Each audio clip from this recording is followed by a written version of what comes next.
It is now my pleasure to turn the webcast over to Dr. Peter Hurst, Executive Director, MIT Sloan Executive Education. Dr. Hurst, the floor is yours. Thank you very much, and hello everyone, and welcome from the MIT Sloan School of Management. This is the Innovation at Work webinar series, and we're here today with Dr. Doug Reddy, who is one of our world-renowned MIT Sloan faculty who we bring to the world through this webinar series. You're seeing Doug's resume right now. I won't read right through it. What I would like to share with you, though, is that Doug really has a long history of working with us here at the MIT Sloan School of Management. He teaches in our executive education programs.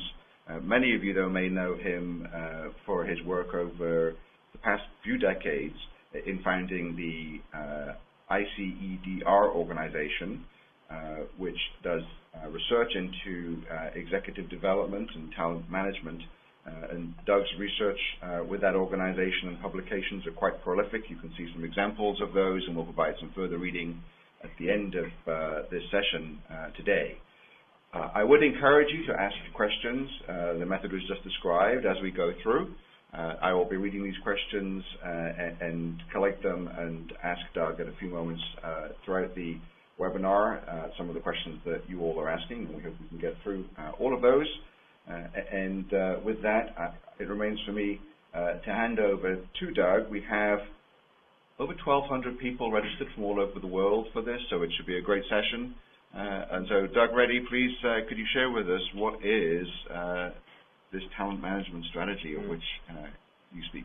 Okay. Well, first of all, thank you very much, Peter, and I'm equally delighted to be here with everybody, and I hope that that we'll spend a really productive hour ahead talking about this. And so let's dive right into it.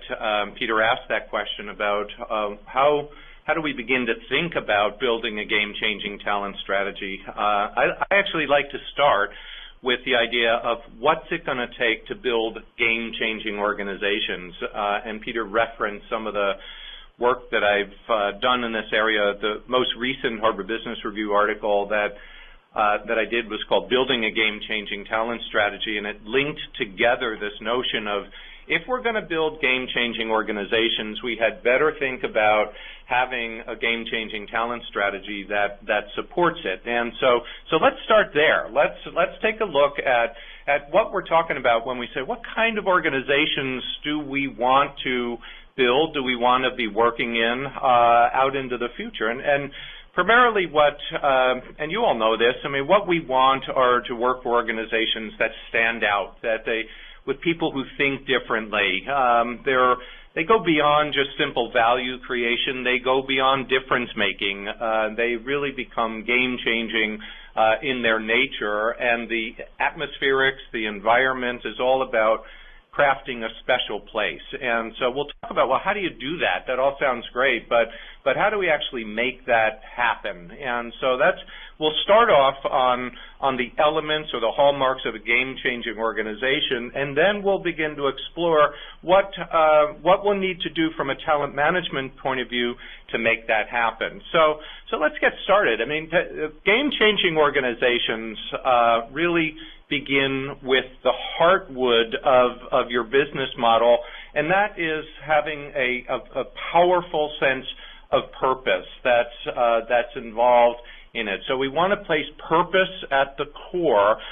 We know for a fact from all the research that we've done that people are extremely excited about working for organizations that have a compelling sense of purpose and meaning associated with it. So being clear about your purpose is critical, and I'll give you examples of that in just a few moments. But having that at the heartwood of your business model is clear. But that's not enough, and we know that's not enough because you can be a purpose-driven enterprise, but without having a viable business model, it's not going to cut it. So we want to combine some things together. So we want this powerful sense of purpose, but we need to make sure that we're crafting an organization that also has a high-performance culture. So It's this notion of making sure both long-term vision, short-term day-to-day strategic and operational priorities. So really great companies are driven by a sense of purpose, yet also have a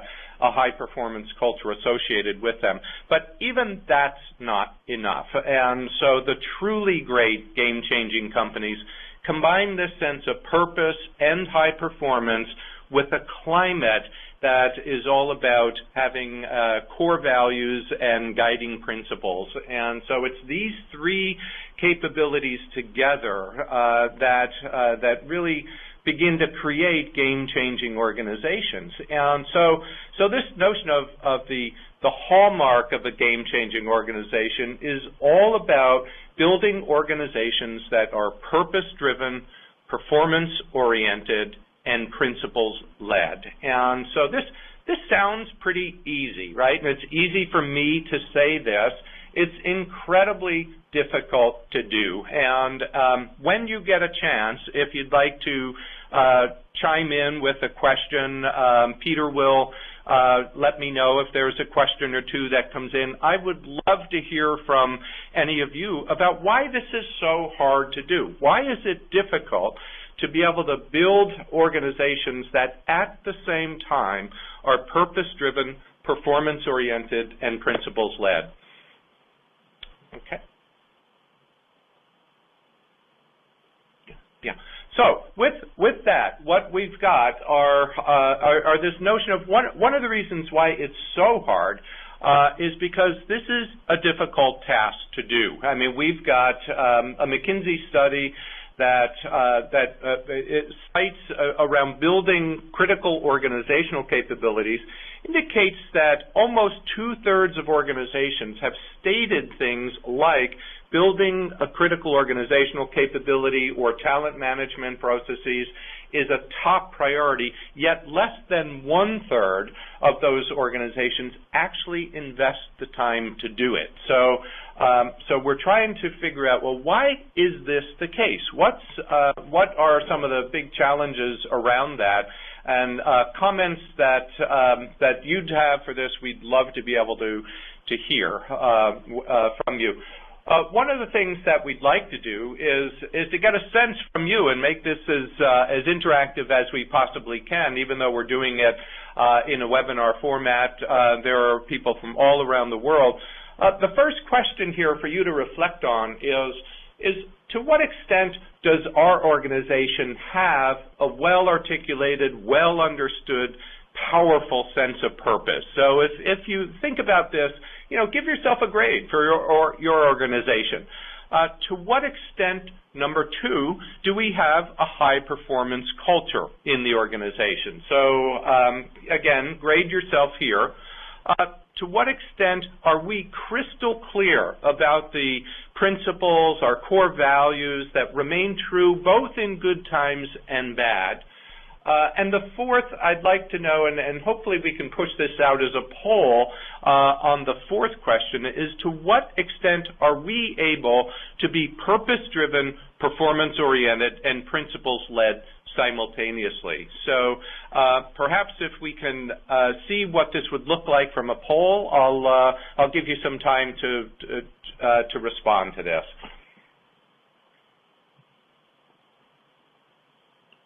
Let's take 1 minute and see what you think about that fourth question.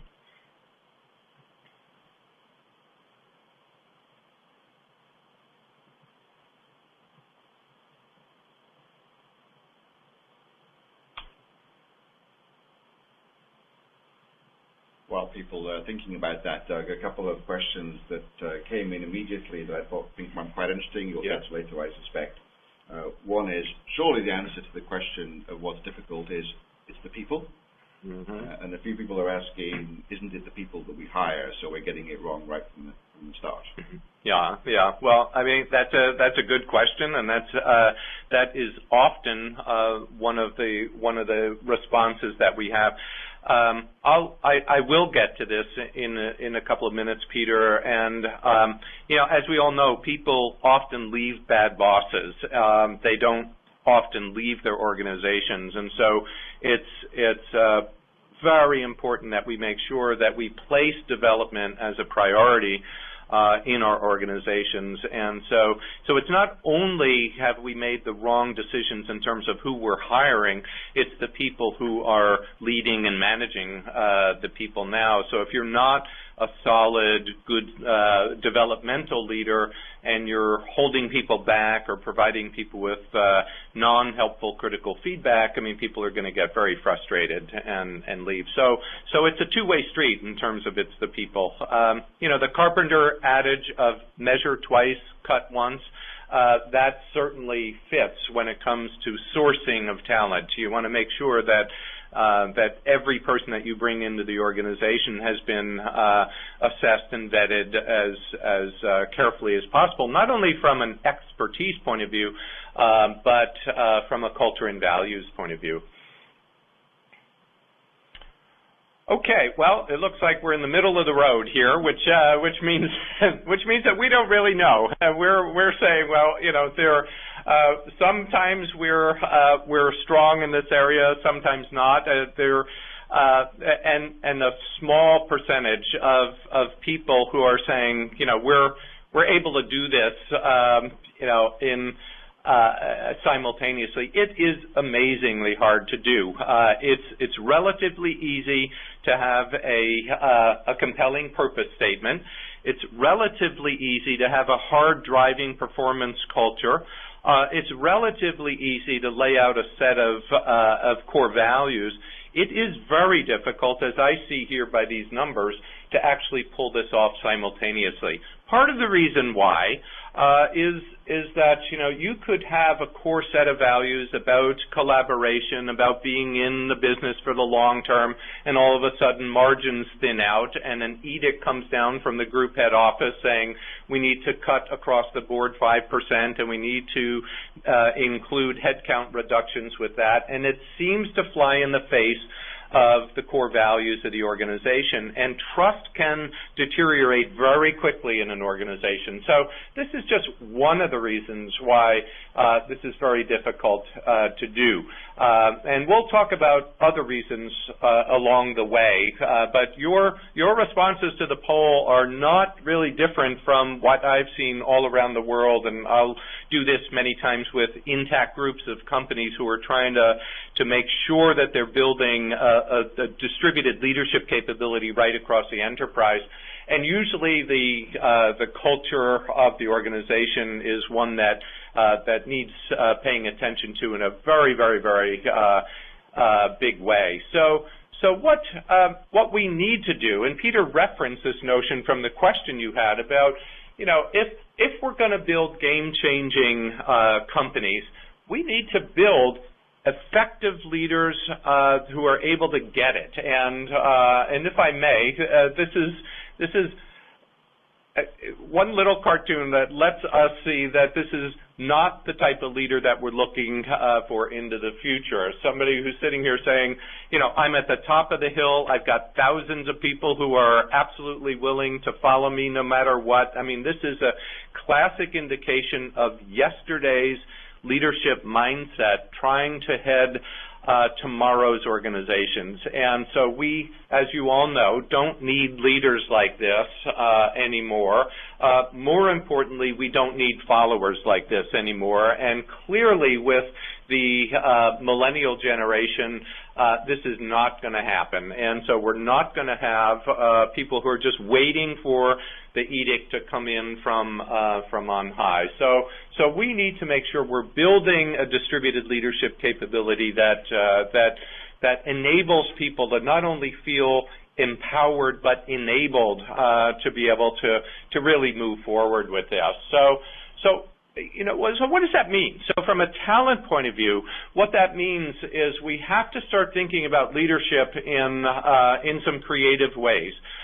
In ways that enable us to see that there's more to the leadership challenge than ever before. So traditionally, we have had leaders who have been very, very good at building things. They've been able to build their visions in their organizations. They're less so at being able to what I call being effective brokers, and I'll talk about that in a little bit. So what do we mean by this? So we've been great at building visions, at building a strategy, at building brands. Our traditional silo leaders have been superb at that. In fact, that's what we've asked them to do for the past 10 decades, to say, we want you to grow your business and pay attention to that. Analytics drive it, incentives drive it, promotions drive it. We've been less effective at being able to say, all right, how does my unit's vision, my country's vision, my function's vision integrate with the group or the enterprise vision? How can I broker that statement so that so that people get it and they are able to see what their contributions on the ground mean in terms of actually building a powerful organization. Similarly, we've been really good at building enthusiasm at the unit of analysis of the local, whether it's business, function, geography. We've built that us against them mentality almost, but far less so in terms of brokering enthusiasm into a shared sense of mutual accountability. And more, we need that in our organizations. We also need to be able to say, well, okay, we're able to build a unit strategy that's terrific, but are we able to broker the idea of what it is that we have that can be combined with other units, can be combined with other geographies to actually build a more integrated organizational capability. So these are bridge builders, they're aligners, they're caretakers, they're stewards of organizations who are able to go beyond their units and be able to articulate how we're going to line up the company's overall strategy and vision and sense of purpose with that at the local level. We've been very strong at articulating our values, less so at building an authentic culture that cuts across a variety of cultures around the world. So, and finally, we've been really good, actually. We know a lot about how to build leaders today. So unit leaders have been very good at building their teams and even developing their talent. Not so good, though, at brokering talent across the enterprise. So next generation leaders have to not just be great builders anymore, they have to be great builders and brokers. And so we need to build a talent management strategy that not only enables that, but recognizes that that's the leadership of the future and actually rewards that. So these are a few things that we need to think about from at least a talent management point of view of why it is that we've been really strong at building builders and not so great at developing effective brokers. Let's see why. Well, one of the reasons is there's a blessing and a curse in terms of having a strong organizational culture. There's a history of being able to build the best unit, the best business, the best function, the best geographic region, and so that cultural sense actually has taken root in many organizations, and it's tough to move from a silo orientation into an integrated enterprise thinking type of organization. The second reason why this is so hard to do is because many organizations are very short-sighted, living day to day or living for that next analyst report or the quarterly reports around performance. And developing a collaboration-based team of people, an integrated enterprise it takes time. It takes a lot of time to do. And because of that, it's easier being a silo leader. You don't have to think about what's happening in a different geography, what's happening in a different function. I mean, I talked to a chairman of Russia and Ukraine for a major consumer products organization yesterday, and he said, while I'm running Russia and the Ukraine, given all that's going on there right now, I'm still every day thinking about how I can help my colleagues in other regions at the same time. And that's the leader of the future. That's the person who minds his or her own patch, as the Aussies would say, yet at the same time is thinking across the enterprise. How do I make sure that I'm satisfying our consumers and customers first, And if that means I have to give up something in order to make sure that our customers are satisfied, so be it. We're going to do it. And so, and what we've seen with this silo mentality and the cultural strength that has been supporting it, there have been very, very few consequences for not migrating into a more integrated, collaboration-based enterprise. So these are the types of things that make it tough for us to build a next-generation talent strategy. So let's talk about that. So if we're trying to build a game-changing organization, and we're trying to think about building game-changing leaders, we had better start thinking about what it's going to take to build a game-changing talent strategy. So the way I like to think about this is knee bone connected to the thigh bone. So we don't want to start with just saying, well, how do we create a game-changing talent strategy? What kind of organization do you aspire to build? What kinds of people are you looking for in this organization? And how do we now think about making sure that our talent strategy is going to support that vision, support that culture, support that direction? So let's take a look. Earlier, we had talked about this idea of a game-changing organization is really about building the capacity to be purpose-driven, performance-oriented, and principles-led simultaneously. Well, how do you think about building a talent strategy that's actually going to help to build those capabilities and to build them simultaneously? So we're going to take a look and dive into that a little bit. And so this is actually a literal and real quote from a division president for a major Fortune 100 company that I was working with, and I obviously won't name the company because it's not, at least from my perspective, terribly flattering. But this is a division president of a major company saying, we don't need to waste time building a talent management process. That's why we have headhunters. That's why we've built all these relationships with headhunters and search firms. Well, if that's your talent strategy, you're going to be in deep trouble. Now, do we need executive search firms and headhunters and consultancies? Absolutely, of course. But if that's the sum of your talent strategy, then we know we're in big trouble. And this is not a waste of time. And I don't care if you're a large, complex, global company or a startup company. I'd like to show you some of the prior research that's taken place that says this is not just a feel-good or a do-good thing to do, but there are analytics behind it. A major McKinsey study was done that said that companies that invest in, and especially for high complexity jobs, companies that invest in building their leadership cadre have, and with high complexity jobs, a 2x impact in terms of productivity improvement in their organization. So development matters in terms of productivity improvement. Another study, also by McKinsey and Egon Zehnder, one of the major search firms internationally in the world, they correlated companies that invested in talent management and leadership and growth trajectory, and found that those companies that achieved above average growth had a much greater incidence of investing time and energy and resources into talent management. So again, we're looking at not only productivity, but we're looking at, if you have a growth orientation in your business, this is critical as well.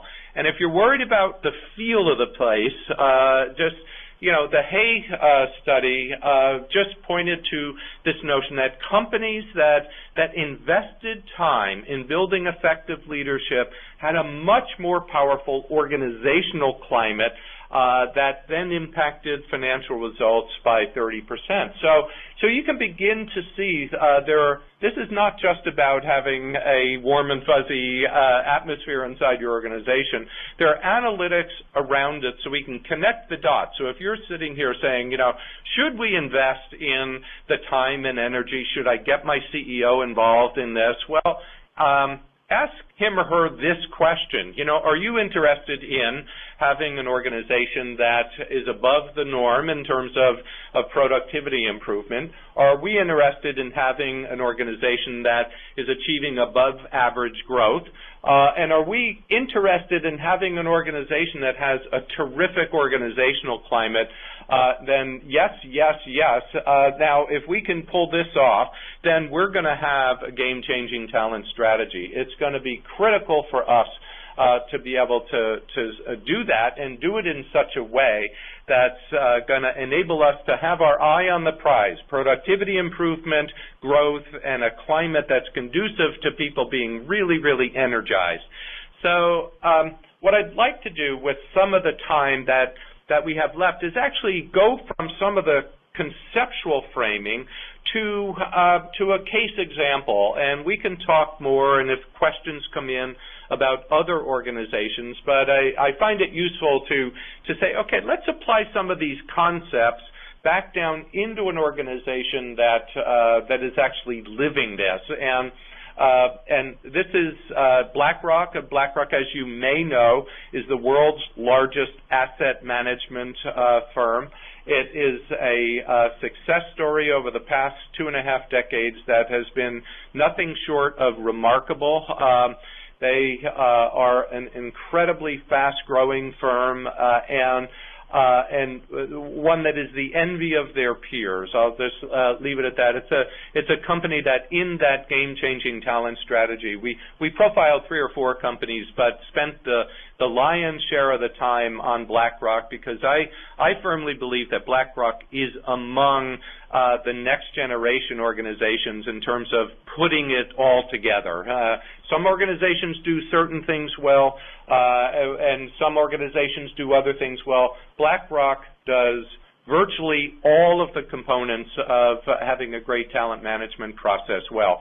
So remember this purpose-driven, performance-oriented, principles-led mantra. Well, let me just give you a couple of quotes from Larry Fink, who's the chairman of BlackRock.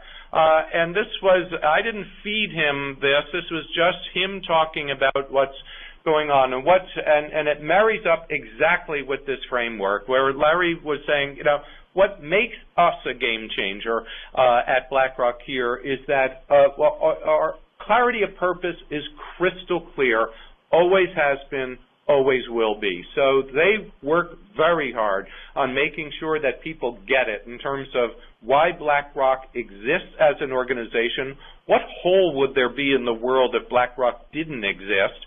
What makes it that special place that I talked about earlier? So that's the one thing, but he doesn't stop there. What he also said is we are absolutely maniacal about being performance-driven at this place, yet at the same time we're also a family. And so purpose-driven, performance-oriented, and what Larry talked about then was saying, you know, we're fiduciaries to our clients. That's why we exist. It's what we do, and it's what guides our decision-making day in and day out. And as a team, we win or lose. We are one BlackRock. And I think that this whole idea, and this is right from the chairman, right on down, and when you go into a company like BlackRock, I've interviewed dozens and dozens of people there. This is an organization who is absolutely firmly committed to this idea of being purpose-driven, performance-oriented, and principles-led. So let's take a look. What most of the great, what I call talent factories, the ones that just tend to produce just outstanding talent, they tend to make sure that what they're doing, and this really gets back to Peter's question, is they focus on hiring the very best people.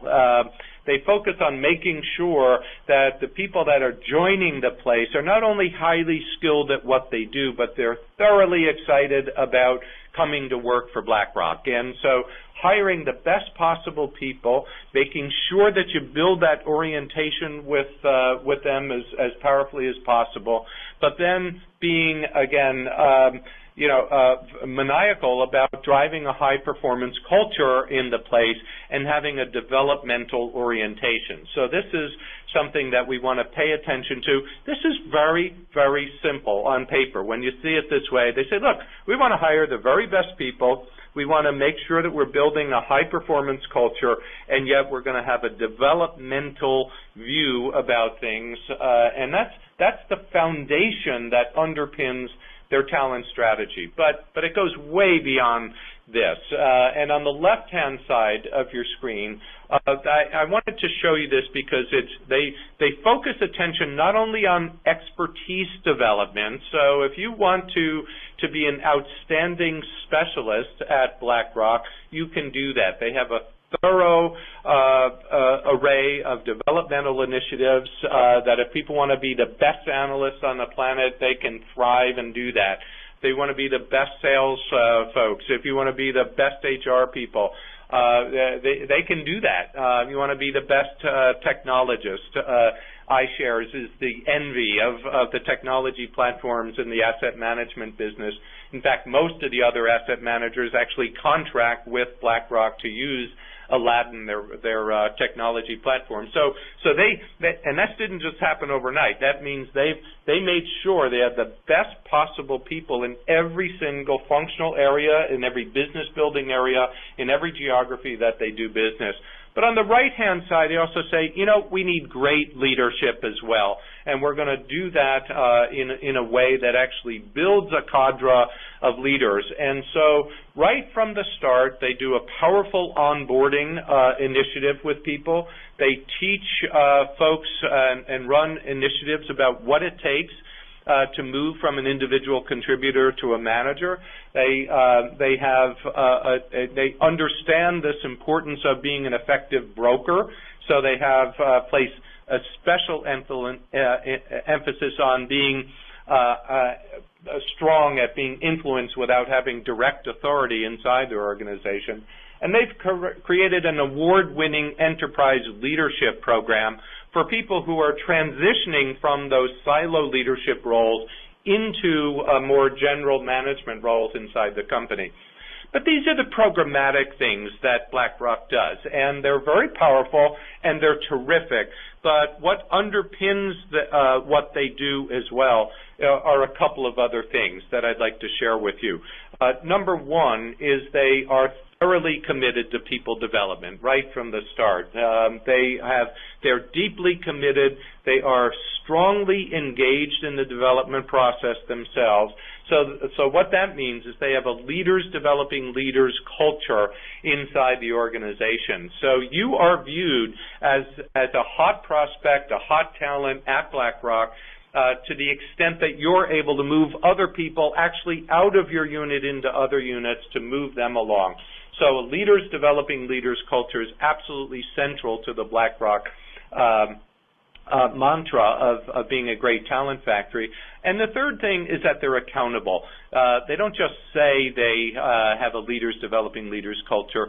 They actually measure it. This is an organization that measures everything. I mean, I've sat in on their global employee opinion survey data results, and I mean, they go, and this is not just the HR people. These are their line executives. They have this incredibly unique cadre of people called the Human Capital Committee, which is comprised of the top 40 line leaders at BlackRock who are actually running the policies and practices that guide BlackRock's talent strategy. So nothing spells commitment stronger than taking 40 of your top people out a number of times per year to talk about talent and to analyze what's going on in the organization. So let's begin to wrap up so we can have maybe some dialogue and some discussion around this. But in that, I wanted to just give you a couple of bullet points around this. Great game-changing talent strategies are those that serve as what I call the glue and the grease that enables your company to build these capabilities of being purpose-driven, performance-oriented, and principles-led. And by glue, I mean it's what brings us together as a team. It brings us together. It gives us that sense of purpose and colleagueship in the organization.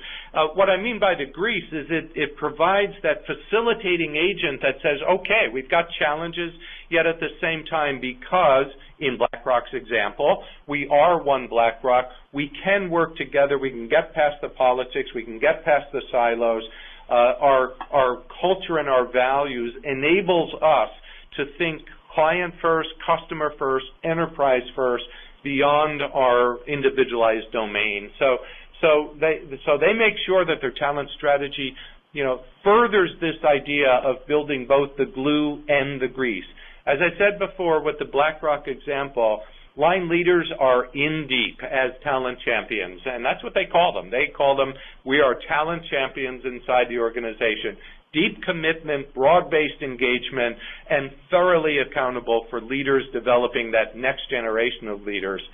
And beyond that, they've got HR partners who are savvy business leaders. They make sure that many of their HR partners are people who have held other key functional or line roles who are then rotated through HR, as well as comprised of deep HR specialists. So they're no-nonsense business people. In this case, Jeff Smith, who is the global head of HR for BlackRock, for example, literally sits in the office right next door to Larry Fink. That's how important he and his function is to BlackRock's future. So Larry relies upon him not only as an HR and a talent specialist, but as a savvy business leader who can help craft BlackRock's strategy going forward. So, and finally, together, these talent champions and savvy HR people together create this idea of a special place, and that's what keeps them apart. When you go through these types of organizations, whether it's a BlackRock, whether it's a Unilever, whether it's a P&G, an organization like this, they'll constantly refer to their organizations inside as this is a special place. And that's what we're trying to do here. We're trying to make sure that we're building an organization that is truly a special place inside. We don't have either the time or the ability to actually put this out as a poll, but I wanted to give you a takeaway for those that would like to actually practice this back home. And this has been a very, very useful audit, and I would like to invite you to actually take this audit and use it in your organization. And don't just use it, don't just give it to HR, use it with your own team and do this audit and run an internal exercise with this. I use this audit all around the world to begin to generate a dialogue and a discussion around what's it going to take for us to build a game-changing talent strategy. And, starting with, do we know what skills we're looking for in the organization? And do we know what kind of climate we're hoping to build? Do we know, do we have the processes for identifying and developing world-class talent in the organization? Have we actually put together, do we have this idea of high potentials, and have we put together a development plan that is specifically targeted at the high pos in our organization? Are we flexible enough to be able to develop the talent that we need, for next generation organizations? Do we have this pipeline of people who are ready to move into these brokering roles that I talked with you about earlier? Do we have a diverse pool of talent? Are we addressing the issue of the leaky talent pipeline, female talent who are incredibly high potential but might be leaking out of that talent pipeline for a variety of reasons, and we're doing a research project right now on that very issue. So have we built a diverse talent pipeline? Are we able to say that our executives are committed, engaged, and accountable? So do this exercise, do the audit, have a discussion with your organization, and I think you'll find that this is something that will actually pay very, very strong dividends if you'll do that. And so one final thing before I go. When we're talking about being a game changer, this little cartoon, I was always a good dog, never took the time to be a great dog. I think in this day and age, good isn't good enough. I mean, you want to set the bar as high as you possibly can, making sure that what you're building is truly a game-changing talent strategy. Because if you're looking to build an organization that's going to be, one that stands out, one that has people that think differently, one that is this notion of a special place, you can't have a talent strategy that just is run-of-the-mill. So shoot for great and keep at it. And with that, I'd like to just perhaps turn it over to Peter and others to see if there are questions and comments in, and I'd be happy to respond to them. Great, thank you very much, Doug. And as Doug mentioned, please keep the questions coming. We've had a lot coming already, and I'll do my best to ask Doug some of them now. So one set of questions, Doug, if I may, would take us back to the business case that you were talking about earlier in the presentation. And you provided some data that suggests there's a 2 times performance improvement, at least in that study. At the same time, clearly, you've stated, and other people have been asking, this sounds like a very expensive and time-consuming proposition. And there's a tension with short-termism in terms of desire to get results and the investment required in this. There's a set of questions that I find intriguing, though, that are about, is this truly a source of sustainable competitive advantage? Because if you look at those expenses, and good talent is expensive to hire as well, and increasingly so, isn't that just going to erode the margins that these businesses are able to generate over time? And so what we might find is that we put a lot of effort into all of these things and find that we're just still where we were compared to our competitors. Okay. So, terrific question, and that's that will fall into the notion of that division president that said, let's not waste time on building a talent strategy. Let's make sure we just create a relationship with the best headhunting firm. I've got a couple responses to that. Yes, it does take time, and so it's the great companies have multi-generations of CEOs who pay attention to talent management. I mean, the classic example that so many of us in the field keep looking to is GE.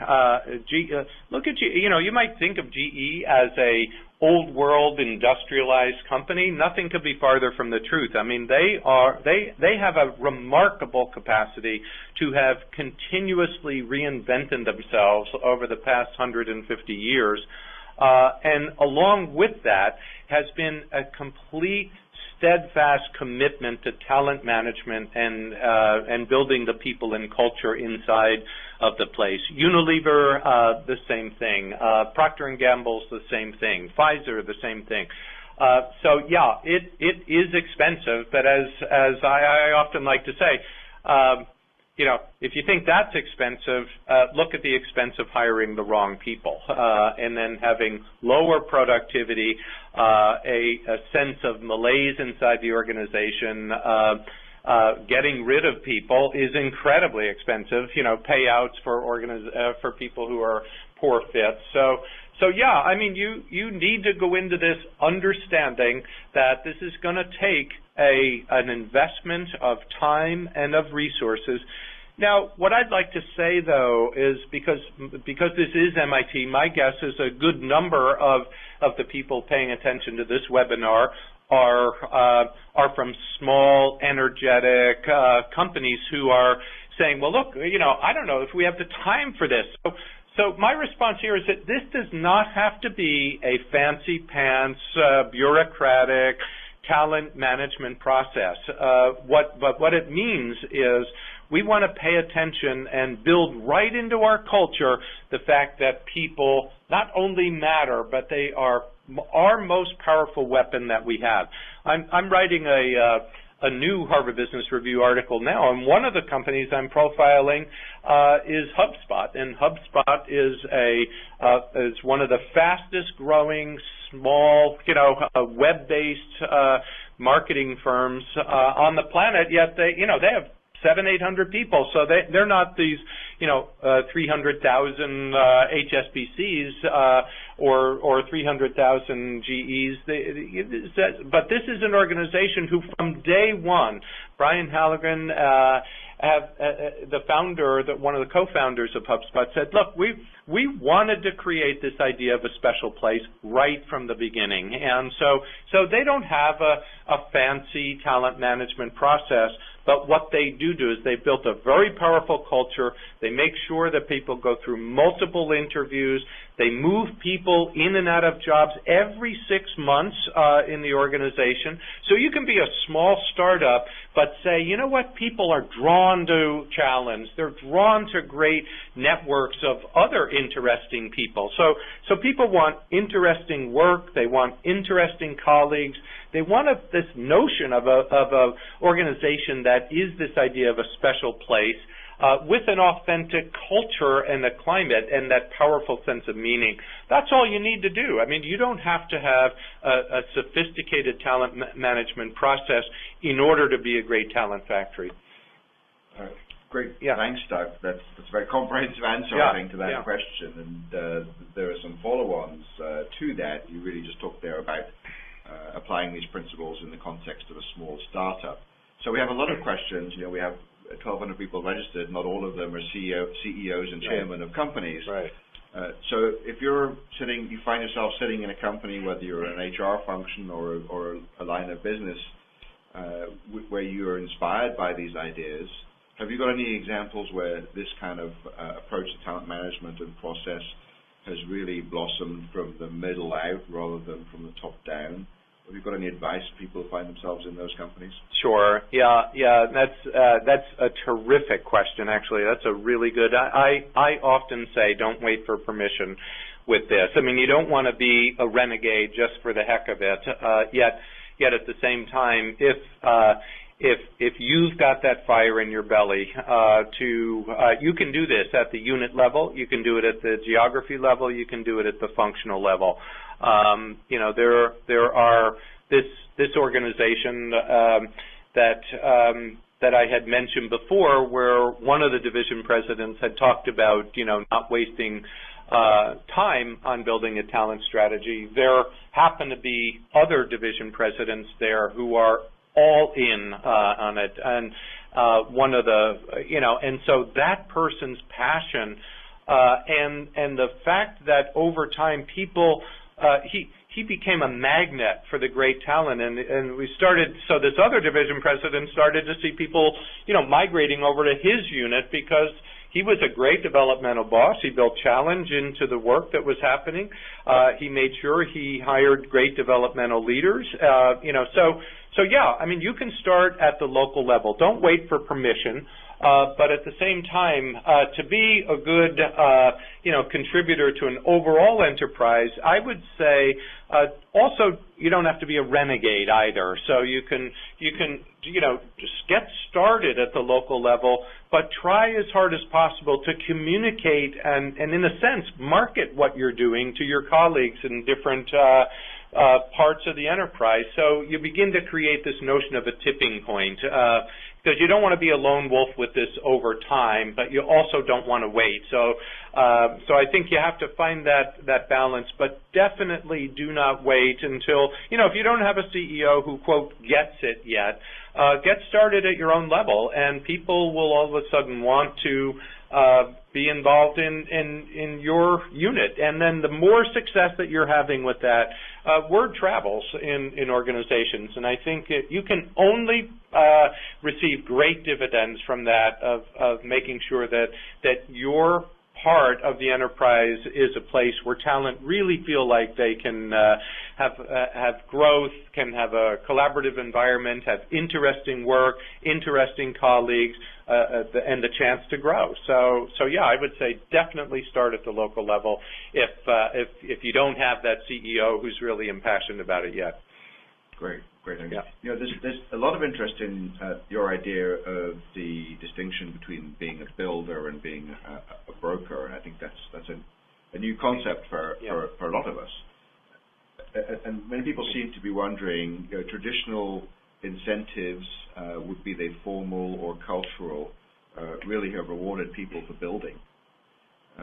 What have you seen? Have you got any examples, and maybe to bring in some of the other questions, perhaps from other industries than the ones you've talked about so far, that would illustrate how people could think about building incentives and culture that actually promotes brokering in place of or in addition to building? Yeah. In fact, that's I had mentioned I'm about 70% of the way through now with the research on this new HBR that's going to come out next year, and that's one of the 5 questions we're asking, because we want to know how to move these concepts into applied action. So we actually asked that question to not only the chairman of Unilever and the founder of HubSpot and the CEO of Pfizer as examples, but also for the leaders in the trenches, the line leaders themselves. And I think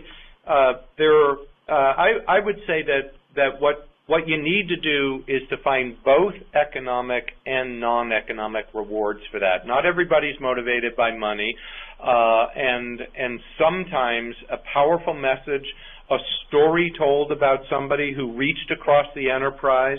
Pfizer, for example, creates they have awards for people who go beyond their unit's mandate to actually collaborate and work across the enterprise to be effective brokers. HubSpot, even a small but fast-growing company. I won't mention the name, but one of HubSpot's leaders is the epitome of kind of enterprise thinking at HubSpot. And Brian Halligan, the founder, has said, we give out the X person's name award to people once a quarter at HubSpot, because they embody this mindset and this culture of collaboration and working across the enterprise. So I think there are, some people want to be and remain effective rainmakers, effective builders, effective analysts, effective, traders inside financial services firms. We asked people about that, and they said, yeah, okay, there are some people who are just the best technologists around. We don't need to punish these people for that, but they need to know they're probably not going to become the next generation of leader inside the organizations. So being clear about what this means is important. Telling stories about it, communicating it over and over again, picking to people and sharing those stories really matters. And some organizations are, they have more economic rewards and incentives. One of the easiest things to point to are many organizations, as you move up the organizational hierarchy, more and more and more of your variable pay is based upon group results. So you can do it through compensation policy to be able to say, well, look, as you move into an enterprise leadership role, 80% of your comp is going to be determined by how the group does, not just how your unit does, even if you're running a unit, So there are very hard economic factors that you can use, as well as these, softer stories that can be told inside companies. Is it important to be able to measure those soft factors as part of this process? Or do you just these companies are really relying on hard measurable factors? And if there are things that can be measured, people are very interested in, what metrics would you recommend that they should be looking at? Yeah, well, as I said, a company like BlackRock measures absolutely everything. I mean, I was stunned to be able to get inside and understand how they look at the analytics around their talent. So whatever you can measure, you should be able to measure. So you should be able to measure, by unit, by demography, by gender, by culture, the extent to which people are moving ahead in the organization. You should be able to have analytics that can point to, our young females are progressing at a rate slower than their male counterparts. Why is that so? Now let's crawl inside this and take a look at that. You should be able to measure our highest potential talent has a stronger incidence of being more likely to leave over the next 3 years, and that should be a very big red flag for organizations, because if you lose your high potential cadre of talent, then you're in your next generation of growth is very much in trouble. So I'm a very big believer in analytics, yet at the same time, I'm not a believer in voodoo analytics. So, I mean, as the now former CEO of RBC Financial Group, Gord Nixon, said to me once, Doug, you either believe in this stuff or you don't. And we at RBC believe very strongly in having a people-centric culture. We place our consumers and our clients clearly at the heart of our business, but we are fully committed to being a talent factory. So a sense of culture and belief in people development has to be combined with the analytics that surround it. Great, thank you. As I see we're drawing to our last 2 or 3 minutes, I'd like to ask you what's become my traditional question of our faculty in these webinars. And there's one thing that people who are listening to this today could do when we get off this call, or maybe when they come into the office tomorrow morning, depending what time zone they're in. Just one action they can take. What would you recommend would be the place for them to start? Oh, great. Well, I hopefully you'll do this audit, for one thing, because I think that will start to create meaningful, productive conversations around it.